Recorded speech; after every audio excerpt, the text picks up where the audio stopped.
ముచ్చట్లు రాజన్న ముచ్చట్లు శాస్త్రులందరికీ ఏం రాదన్నా ఎక్కడైనా ఉంటారా. ఇప్పుడు షేర్పల్లి గ్రామంకి వచ్చిన మన శ్రీరంగపూర్ మండలం మన పుత్తూరు జిల్లా సర్పంచ్ దగ్గరికి వచ్చిన. ఇంకా దినం సర్పంచ్ తిరుగుతా ఇప్పుడు సర్పంచ్ దగ్గరికి వచ్చిన. సార్ పేరు మేకల వెంకటయ్య. ఇద్దరు పోటీ చేసినారంట. ఇక మన వెంకటయ్య సార్ కొంచెం గ్రామ ప్రజలందరూ పట్టణంగా గెలిపించారు. గెలిచాక ఎటువంటి కార్యక్రమం చేసుకోవాలని తెలుసుకుని ఇలా మళ్ళీ కెమెరా అన్నది. నమస్తే. నమస్తే.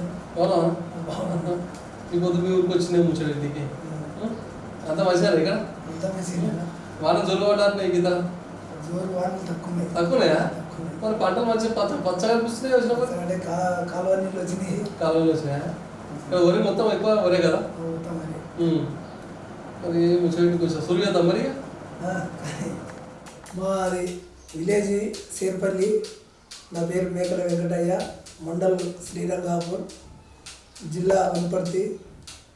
ఇక ఈసారి 25 ఎలక్షన్ల మేము ఇద్దరం పోటీ చేసినాం. నన్ను గ్రామ ప్రజలు నాకు పట్టం కట్టింది. ఎక్కడ సార్ మరి సర్పంచ్గా పోటీ చేస్తున్నప్పుడు ప్రజల దగ్గరికి వెళ్ళే వాళ్ళు అప్పుడు సమస్యలు ఏం చెప్పారు గ్రామ ప్రజలు?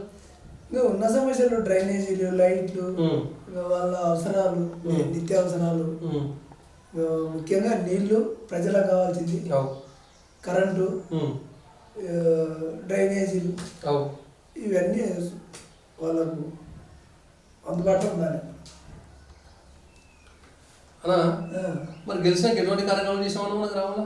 ఇంకా నేను ఇవే బల్బులు కానీ, పారిశుద్ధ్యం కానీ, ఇక స్కూల్లో కొంచెం ఇబ్బంది ఉండే పిల్లలకు కొంత మరొకటి డ్రైనేజీలు ఎప్పటికప్పుడు క్లీన్ చేపిస్తున్నాం. ఇక కొన్ని ఊళ్ళో అపరిశుభ్రంగా ఉండే కొంత దాన్ని కూడా నివారించినాం.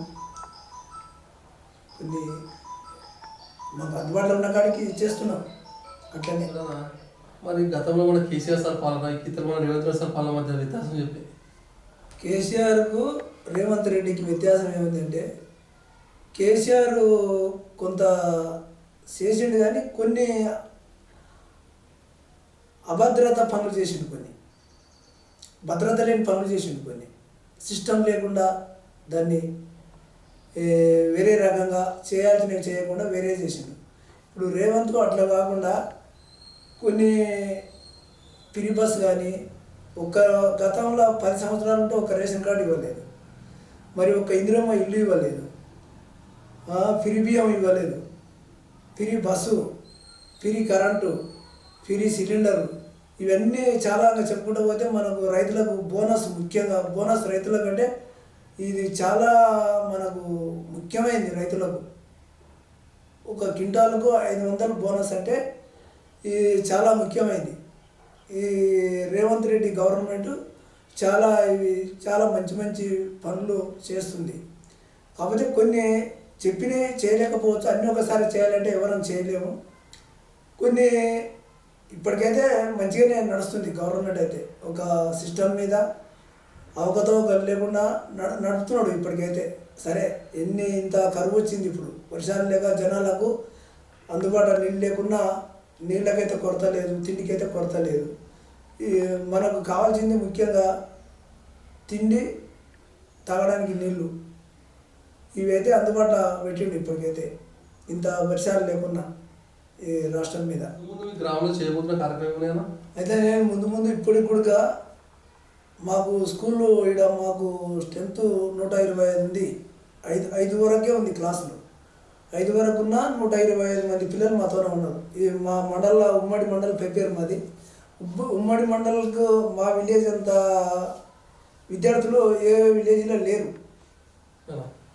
మాకు. కాకపోతే రూమ్ల కొరత ఉంది. రూమ్లకు అప్లికేషన్ చేసిన, ఎమ్మెల్యే గారికి చెప్పిన, కలెక్టర్ గారికి కూడా పిటిషన్ ఇచ్చిన, ఎమ్మెల్యే గారికి ఇచ్చిన. మరియు మా ఊరి ద్వారా కొంత చిన్నగా మా షెడ్డు తయారు చేసినాం. ఒక 2 రూమ్లు చందాలు వేసుకొని ఫ్రీగా, ఎవరికి బలవంతం లేకుండా వాళ్ళ వసతి ఉన్న కాడికి, ఇచ్చిన వాళ్ళ కాడికి తీసుకొని కొంత మేము కూడా దానికి తోడ్పాటు చేసి ఈ 2 షెడ్లు, రేకుల షెడ్ తయారవుతుంది. ఇప్పుడు మీరు కావాలంటే కూడా అక్కడ వెళ్ళి చూడండి. అక్కడ కూడా ఇక మరి ఒకటి మన ఈ అంగన్వాడీ బిల్డింగ్ కూడా వర్క్ నడుస్తుంది. అంగన్వాడీ బిల్డింగ్ మన ఏఎన్ఎం కూడా మొన్న ఒకటి ఎమ్మెల్యే గారికి ఇచ్చిన నేను. ఒకటి భవనం కావాలి వాళ్ళకు ఉండడానికి.